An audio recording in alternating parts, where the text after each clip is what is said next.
আসসালামু আলাইকুম এভরিওয়ান। 16 বছর পর গল্পের 3 নাম্বার পর্ব। তো চলো বেশি কথা না বলে গল্প শুরু করা যাক। নামটা আমার চেনা চেনা মনে হচ্ছে, কোথায় যেন শুনেছি আমি, কিন্তু মনে করতে পারছি না। হ্যাঁ, মনে পড়েছে, এইটা আমার বোনের হবু বর mister Rohan Chowdhury, Chowdhury group of ইন্ডাস্ট্রির ভাবি উত্তরসূরি। ও কি করে এইসবের পেছনে আছে? তাহলে তো যে করেই হোক বিয়েটা আটকাতে হবে আমার। দেতেরি কি সব আবল তাবল ভাবছি আমি। এখানে তো আরসি এর পূর্ণরূপ আছে, তার মানে তো এই নয় যে সেই কালপেট, আর সে তো চৌধুরী গ্রুপের আপকামিং এমডি। তাহলে প্রিমিয়াম ইন্ডাস্ট্রি এবং তার আড়ালে আরসি চক্র পরিচালনা সব কি সম্ভব? হতেও পারে, আবার নাও হতে পারে। তবে সন্দেহের তালিকা থেকে বাদ দেওয়া যাবে না। আয়াস এবং রাতুলের উপর দায়িত্ব দিয়ে দিলাম। এখানে যাদের যাদের সন্দেহ হচ্ছে প্রত্যেকের পুরো ডিটেলস আমার চাই। সবার উপর নজর রাখার কড়া নির্দেশ জারি করে দিলাম। নীরবকে দেওয়া হলো সবার বায়োডাটা চেক করার দায়িত্ব, আর অগ্নি আমার সাথে থাকবে, যে কোনো সময় ডাকলে যেন পাই। সবাই সবার কাজ বুঝে নিয়ে কাজে লেগে পড়লো। ওদেরকে কাজ বুঝিয়ে দিতে দিতে খেয়াল করলাম অনেক বেলা হয়ে গেছে, তাই উঠে অফিসের জন্য তৈরি হয়ে বেরিয়ে পড়লাম। যেহেতু ম্যানেজার দায়িত্বে নেই, তাই ওদের 4 জনকে ছুটি দিয়ে দিলাম, ওরা ওদের কাজ করবে। আমি অফিসে নিজের ডেস্কে বসে কাজ করছি, তখন ওই কেউ নক করলো। আমি বললাম কামিং। ওয়ার্ড বয় কফি নিয়ে এসেছে। কফিটা দিয়ে চলে যাচ্ছিল, কিন্তু আমার ওর মুখ দেখে সন্দেহ হলো। ও কিছু একটা বলতে চায়, তবে ভয় পাচ্ছে, তাই বলছে না। আমি বললাম দাঁড়াও। ওয়ার্ড বয় বলল আগে স্যার আপনার কিছু লাগবে? আমি বললাম না, আমার কিছু লাগবে না, তবে তুমি কি বলতে চাও তা আমায় বলো। সে বলল কই স্যার, আমি তো কিছু বলতে চাই না। আমি বললাম দেখো, তোমার চোখ মুখ স্পষ্ট বলছে তুমি কিছু বলতে চাও। ভয় পাওয়ার কিছু নেই, তুমি নির্ভয়ে বলো। আমি কাউকে তোমার ব্যাপারে কিছু বলবো না, প্রমিস।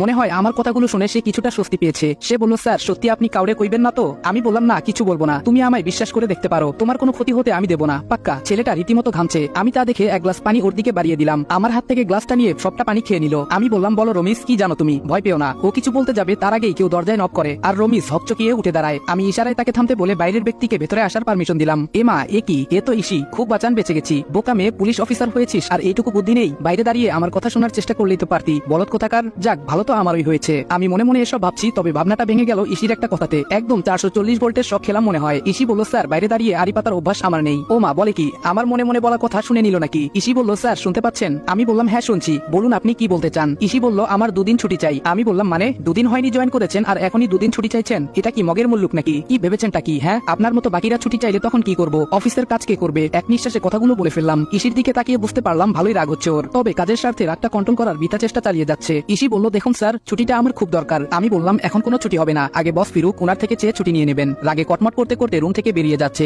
উফ, দেখতে সেই লাগছে রাগী লোকটা। ইচ্ছে ছিল আরো কিছুক্ষণ দেখার, কিন্তু তার আগেই বেরিয়ে গেল। যাওয়ার সময় আমার রুমের দরজা অনেক জোরে ধাক্কা দিয়ে লাগিয়ে গেছে। আর একটু হলেই ভেঙে যেত, তখন কে জরিমানা দিত? নিজেই বিড়বিড় করে বললাম এসব। এতক্ষণে রমিজ চলে গেছে, এখন ওকে ডেকে কথাটা শোনা দরকার, তাই ডেকে পাঠালাম। তবে রমিজ আসার আগেই আমার ফোনে একটা কল চলে আসে, এজন্য আমাকে বেরিয়ে পড়তে হয়। আমি বললাম হ্যাঁ অগ্নি বলো। অগ্নি বলল স্যার দেখুন এগুলো কি। আমি একটু এগিয়ে গিয়ে বক্স ভর্তি মালগুলো দেখে নিলাম। ও মাই গড, এতগুলো ড্রাগস! দেখে মনে হচ্ছে ড্রাগসগুলো কিছুক্ষণের মধ্যেই এখানে এনে রাখা হয়েছে। ঠিক তাই, কিছুক্ষণ আগের ঘটনা। ম্যানেজারের কেবিনে ল্যান্ডলাইনে ফোন এসেছিল, যেটা আমি ধরেছিলাম। আমি বললাম হ্যালো। অপর পাশ থেকে বলল আজকে 2 প্যাক স্পেশাল মাল গেছে, রিসিভ হয়ে গেলে কনফার্ম করে দিও। আমি বললাম ওকে। কথা শুনে বুঝতে পারলাম বেচারা জানে না ম্যানেজার ছুটিতে আছে। যাক, এটা আমার ভালোই হলো। ফোনটা কেটে দিয়ে ভাবতে লাগলাম মাল কোথায় পৌঁছানোর কথা বললো। একটু ভাবতেই মনে পড়ে গেল আমরা আগেই দেখেছি সেই জায়গাটা, আর তাই অগ্নিকে ফোন করে ইনফর্ম করে দেই সবটা, এবং সে আমার কথা মতো ওইখানে চলে যায়। এদিকে আমি নীরবকে ফোন দিয়ে ওকে অন্য একটা কাজ দিলাম। আমি বললাম হ্যালো। নীরব বলল হ্যালো স্যার। আমি বললাম হ্যাঁ নীরব শোনো, আমাদের ম্যানেজারের ল্যান্ডলাইনে এখন যে ফোনটা এসেছে এটা ট্র্যাক করে দেখো কি পাওয়া যায়। নীরব বলল ওকে স্যার। নীরবের ফোনটা কাটার পর রমিস রুমে কফি নিয়ে প্রবেশ করে। এর মাঝখানে বাকিটা তো আপনাদের জানাই আছে।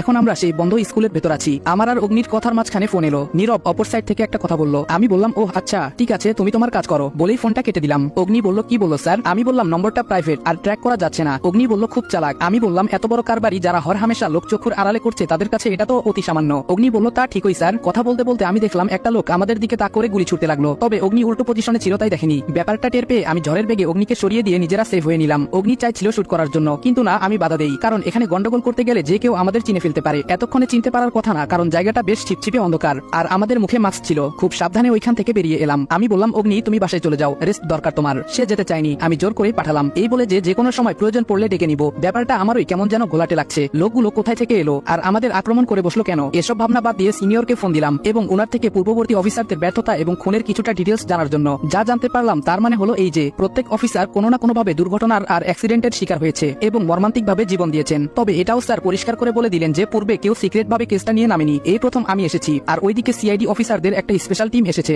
সিআইডি এর কথা মনে পড়তেই চিন্তা হতে লাগলো ইসির জন্য। আমি তো জানিও না ওদের প্ল্যান কি, আর ও কি বুঝতে পেরেছে এসব কিছুর মাস্টার মাইন্ড ঠিক কি ধরনের লোক। যদি ভুলভাল প্ল্যান করে তাহলে তো ইসিও না। কি ভাবছি এসব আমি? ইসি একজন সিনিয়র অফিসার আর সিক্রেট ভাবে নেমেছে, ও নিশ্চয়ই কাঁচা কাজ করবে না। হঠাৎ করেই ফোনটা বেজে উঠলো। উফ, এটা তো বড্ড জ্বালায়। চেয়ে দেখি একটা অচেনা নাম্বার। আমি বললাম হ্যালো। অপর পাশ থেকে একটা ঠিকানা বলল। আমি বললাম জাস্ট ওয়েট, আমি আসছি। ফোনটা কেটে দিয়ে বাইকটা নিয়ে বেরিয়ে গেলাম ফোনে বলা লোকেশনে। গুলশান একটি জায়গা, নির্মাণ কাজ চলছে কয়েকটা বাড়ি। বুঝতে পারছি না এরকম একটা জায়গায় কেন আসতে বললো। একটু এগিয়ে যেতেই দুটো লোক এসে আমার মাথায় বন্দুক ঠেকিয়ে একটা বাড়িতে নিয়ে গেল। আমি বোকার মতো তাকিয়ে আছি, কিছুই বুঝতে পারলাম না। হঠাৎ কেউ বলে উঠল উঠলো, রাজ তোকে আমি অনেক বিশ্বাস করেছিলাম, কিন্তু তুই আমাকে ধোকা দিবি বুঝতে পারিনি। তুই কি করে ভাবলি আমি এত বোকা? মাথা তুলে তাকিয়ে দেখি এ তো ম্যানেজার, তার মানে আমিও কি ধরা পড়ে গেলাম? ম্যানেজার বলল তুই কে, বল আসল পরিচয় বল তাড়াতাড়ি। আমি বললাম স্যার আপনি কি বলছেন এসব? ম্যানেজার বলল চুপ, একদম চুপ, নাটক বন্ধ কর। কে তুই? আমি বললাম স্যার আমি তো রাজ, আপনি ভুলে গেলেন কি করে? ম্যানেজার বলল নাটক করিস আমার সাথে? আমি বললাম বিশ্বাস করুন স্যার আমি কিছু করিনি। আপনি কি নাটকের কথা বলছেন আমি কিছু বুঝতে পারছি না। ম্যানেজার বলল আমার ল্যান্ডলাইনে একটা অর্ডারের ফোন এসেছে, তুই আমায় বললি না কেন? এই রে এ তো মহা মুশকিল, যতটা বোকা ভেবেছিলাম ততটা বোকা নয়। ম্যানেজার বলল এই হারামির বাচ্চা কথা বল। আমি বললাম স্যার বিশ্বাস করুন আমি কিছু করিনি, আমি ফোনটা কেটে যাওয়ার পর আপনাকে ফোন দিয়েছিলাম কিন্তু ঢোকেনি। পকেট থেকে ফোনটা বের করে ম্যানেজারকে ফোনের টাইম আর তারিখ দুটোই দেখাই। ভাগ্য ভালো সেদিন ম্যানেজারের নাম্বারে দুবার কল করে রিং হওয়ার আগেই কেটে দিয়েছিলাম। আমি বললাম স্যার বিশ্বাস করুন আমি কাজের চাপে পরে আপনাকে জানাতে ভুলে গেছিলাম, আমায় এবারের মতো মাফ করে দিন স্যার, জীবনেও আর এমন ভুল করবো না। ম্যানেজার বলল তাহলে সেখানে কারা গিয়েছিল? আমি বললাম কোথায় স্যার? ম্যানেজার বলল যেখানে যাওয়ার কথা ছিল। যাকে বাদ দে, এই তোকে লাস্ট সুযোগ দিলাম, কিন্তু আবার যদি প্রমাণ পাই তুই এসবের পিছে কলকাঠি নাড়ছিস তাহলে কিন্তু জানে মারা পড়বি। আমি বললাম স্যার আপনি আমায় বিশ্বাস করতে পারছেন না? আমি কেন আপনার ক্ষতি করব যে আপনি আমার এত বড় উপকার করলেন? স্যার আমি আপনাকে আমার বড় ভাইয়ের মতো সম্মান করি, আর আপনি আমায় এভাবে ভুল বুঝতে পারলেন, খুব কষ্ট লাগলো স্যার। মন জয় করার জন্য তেল মাখা যাকে বলে। ম্যানেজার বলল হ্যাঁ রাজ আমিও তোকে অনেক ভরসা করি, কিন্তু তুই যদি কাউকে না জানাস তাহলে কি করে কেউ পৌঁছবে সে জায়গায়? আমি বললাম একটা প্রশ্ন করবো স্যার? ম্যানেজার বলল হ্যাঁ বল। আমি বললাম কি এমন জিনিস আছে স্যার যার জন্য আপনার এত চিন্তা? ম্যানেজার বলল ও কিছু না, এত কিছু তোর জানার কোনো প্রয়োজন নেই, যা বাসায় চলে যা। চোরের মতো এড়িয়ে গেল কথাটা, কিন্তু কোনো লাভ নেই ব্রো, আদিবের হাত থেকে বেশি দিন পালিয়ে বাঁচা অসম্ভব। ওখান থেকে ছাড়া পেয়ে সোজা বাসায় চলে এসেছি, নিজের রুমে যাবো অমনি কেউ পেছন থেকে নাম ধরে ডাকলো। আমি বললাম জি। মা বলল তোমার সাথে দুটো কথা ছিল, একটু সময় হবে তোমার? আমি বললাম জি বলুন আমি শুনছি। মা বলল আর তো মাত্র 12 দিন বাকি, তারপরেই আমাদের মেয়ে আরিশফার বিয়ের তারিখ ঠিক করা হয়েছে। আমি বললাম তো? মা বলল কালকে রোহান আর আরুর এঙ্গেজমেন্ট, সেই উপলক্ষে বাড়িতে একটা পার্টি অ্যারেঞ্জ করা হয়েছে, তাই তোমায় থাকতে বলছিলাম আর কি। আমি বললাম ও। মা বলল থাকবে তো? আমি বললাম কথা দিতে পারছি না তবে চেষ্টা করব। আমি বললাম কথা দিতে পারছি না তবে চেষ্টা করব। বাবা বলল তুমি তো আমাদের ছেলের মতো, আর আরু মা তো তোমার বোনের মতো, কেন এমন করো তুমি? আমাদের নিজের পরিবার ভাবতে পারো। মা বলল হ্যাঁ তোমার আঙ্কেল ঠিক বলেছে, তুমি একা একটা ছেলে আমাদের বাসায় থাকো, অথচ বাইরে খাওয়া দাওয়া করো, ঘুরে বেড়াও, এটা আমাদের ভালো লাগে না বাবা। আমি বললাম ঠিক আছে আমি চেষ্টা করব থাকার। কথাটা বলে ওনাদের কিছু না বলার সুযোগ দিয়ে চলে এলাম নিজের রুমে। বাহ বাহ, নিজেদের ছেলেকে এত অবহেলা করলো, ছেলেটা বাড়ি থেকে বেরিয়ে গেল, একবার খোঁজ পর্যন্ত নিল না, আর এখন একটা অচেনা ছেলের জন্য কত দরদ উনাদের। কথাগুলো মনে মনে ভাবছি, তখন হঠাৎ মনে হলো ইসির কথা, তার মানে পার্টির জন্য ও ছুটি চেয়েছিল। ফোনটা হাতে নিয়ে অগ্নিকে একটা কল দিলাম, কল ধরতে আমি বললাম হ্যালো। অগ্নি বলল হ্যালো স্যার। আমি বললাম তোমায় একটা কাজ করতে হবে। অগ্নি বলল বলুন স্যার। আমি বললাম তোমাদের অফিস কলিগ ইশিতা জামানের সাথে কন্ট্যাক্ট করে জানিয়ে দাও ওর ছুটি মঞ্জুর করা হয়েছে। অগ্নি বলল ওকে স্যার, বলেই ফোনটা কেটে দিলাম। পার্টির দিন সকালে আমি ব্যালকনিতে দাঁড়িয়ে আছি, কারণ আজ কোনো কাজ করব না, বাড়িতেই থাকবো, বোনের এঙ্গেজমেন্ট বলে কথা। সকাল সকাল ঘুম ভেঙে গেছে, রুমের বাইরে বেরিয়ে দেখলাম বাইরে পার্টির অ্যারেঞ্জমেন্ট চলছে, তাই একটু ছাদের দিকে গেলাম। গিয়ে দেখি কেউ ছাদের রেলিং ধরে আকাশের পানে চেয়ে আছে। ঠিক বুঝেছেন আপনারা, সে অন্য কেউ না ইসি, হয়তো কোনো কিছু ভাবছে গভীর মনোযোগ দিয়ে, ভাবনায় এতটাই মগ্ন ছিল যে কেউ তার দিকে এক দৃষ্টিতে তাকিয়ে আছে সে তা টেরও পাচ্ছে না। দেখতে অসাধারণ মায়াবী, মুখটা একদম নিষ্পাপ শিশুর মতো। কথা বলতে ইচ্ছে করছে আমার খুব, কিন্তু গম্ভীরতা ভেঙে কথা বলা ঠিক হবে না, এতে দুর্বলতা বাড়বে বই কমবে না, তাই নিজের ইচ্ছেটাকে মাটি চাপা দিয়ে নিশ্চুপ কিছুক্ষণ দাঁড়িয়ে রইলাম। পরক্ষণেই খেয়াল করলাম কেউ আমার পেছনে দাঁড়িয়ে, ঘুরে দেখি ইসি। ইসি বলল থ্যাঙ্কস। আমি বললাম হঠাৎ থ্যাঙ্কস কেন বলছেন? ইসি বলল ছুটি দেওয়ার জন্য। আমি কিছু বলতে যাব তার আগে ছাদ থেকে নেমে গেল। আমি অগত্যা তাকিয়ে রইলাম,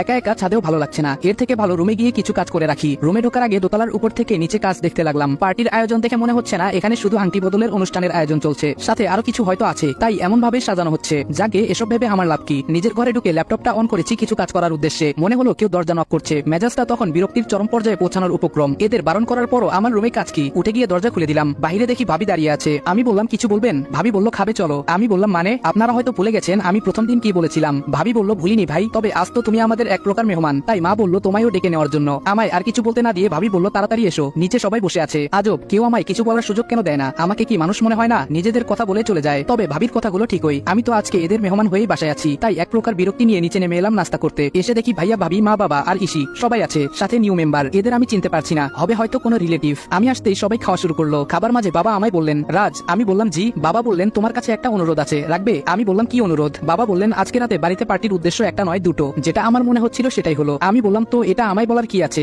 বুঝতে পারছি না ওদের বাড়ির পার্টিতে একটা বাইরের ছেলেকে এত গুরুত্ব কেন দিচ্ছে। বাবা বলল তোমার কাছে আবদারটা ছিল। বাবা তার কথাটা শেষ করতে পারেনি, তার আগেই বাবার মোবাইলে ফোন চলে এলে তিনি সবাইকে বলেন জরুরি কাজ আছে, তাই তিনি বেরিয়ে গেছেন। তারপর বাসার কেউ আর এই বিষয়ে কথা বলেনি, আমিও কিছু জানতে চাইনি। খাওয়া দাওয়া করে উঠে যাই আর সবাই ব্যস্ত হয়ে যায় যার যার কাজে। আমি রুমে বসে আছি, তখন ওই ফোনে একটা কল আসে। ফোনটা কেটে ল্যাপটপটা অন করে গুগলে ঢুকে কিছু ব্যক্তির পরিচয় খুঁজতে থাকি, কিন্তু তেমন কিছু পাচ্ছি না। দেখতে দেখতে সন্ধ্যা হয়ে যায়, পার্টিতে আমন্ত্রিত লোকজন আসা শুরু করেছে। আমি অগ্নিকে ফোন দিয়ে জানিয়ে দেই পার্টির কথা, আজ আমি বাড়িতে ব্যস্ত থাকবো। পার্টি মনে হচ্ছে বেশ জমজমাট হয়ে গেছে। আমিও তৈরি, কালো প্যান্ট সাদা শার্ট, সাথে ব্লু কালার কোট, হাতে ব্র্যান্ডের ওয়াচ, চুলগুলো একটু নেড়ে চেড়ে ঠিক করে নিয়ে নিচে চলে আসি। রোহানদের বাড়ির লোকজন ইতিমধ্যে চলে এসেছে, সবাই অপেক্ষা করছে পাত্রীর জন্য। আমি পার্টির এক সাইডে দাঁড়িয়ে আছি, এর মধ্যে একটা লোক হাতে দুটো ড্রিঙ্কস এর গ্লাস নিয়ে একটা আমার দিকে বাড়িয়ে রেখেছেন। আমি বললাম নো থ্যাঙ্কস। সে গ্লাসটা আরেকটু আমার দিকে বাড়িয়ে ধরলো। আমি বললাম আমি ড্রিঙ্কস করি না। সে বলল ইয়াং ম্যান এটা ফলের জুস। কণ্ঠটা বেশ পরিচিত, এতক্ষণ উনার দিকে দিকে না তাকিয়ে কথা বলেছিলাম, কারণ আমার মুখটা ফোনের দিকে গোজা ছিল। তাকিয়ে দেখি মিজান আঙ্কেল, যিনি আমায় এই বাড়িতে ভাড়া থাকার ব্যবস্থা করে দিয়েছেন। বলতে গেলে আমার আসল পরিচয় আমার সিনিয়র ব্যতীত একমাত্র মিজান আঙ্কেলই জানেন, তবে আরেকজন ব্যক্তি জানতেন, সেটা না হয় এখন আপনাদের অজানা থাক, পরে আস্তে আস্তে ঠিকই জেনে যাবেন। আমি বললাম, ও সরি আঙ্কেল, আমি খেয়াল করিনি। আঙ্কেল বললেন কোনো সমস্যা নেই, এসব হতেই পারে। আমি বললাম, কেমন আছেন আঙ্কেল? আঙ্কেল বলল, ভালো আছি বাবা, তুমি কেমন আছো? আমি বললাম, এই তো আঙ্কেল, আলহামদুলিল্লাহ ভালো আছি। আঙ্কেল বলল, আমি বুঝি বাবা তোমার কষ্টটা, নিজের পরিবারের কাছে থেকেও কতটা দূরে আছো তুমি। আমি বললাম, সবই ভাগ্য আঙ্কেল, ওনার সাথে টুকটাক কথা চলছে, লোকটা অনেক ভালো, বাবার অনেক পুরনো বন্ধু। আমি ছোটবেলাতেও ওনাকে আমাদের বাড়িতে দেখেছি, আমাদের অনেক স্নেহ করতেন। উনি যতক্ষণ বাসায় থাকতেন আমাদের সাথে অনেক দুষ্টামি করতেন। নিজের বাবা মার থেকে উনাকে আমার তখন বেশি ভালো লাগতো। তবে ভাগ্যক্রমে দেখা গেল আমার সিনিয়র স্যারের সাথেও উনার সম্পর্কটা বেশ বন্ধুত্বপূর্ণ,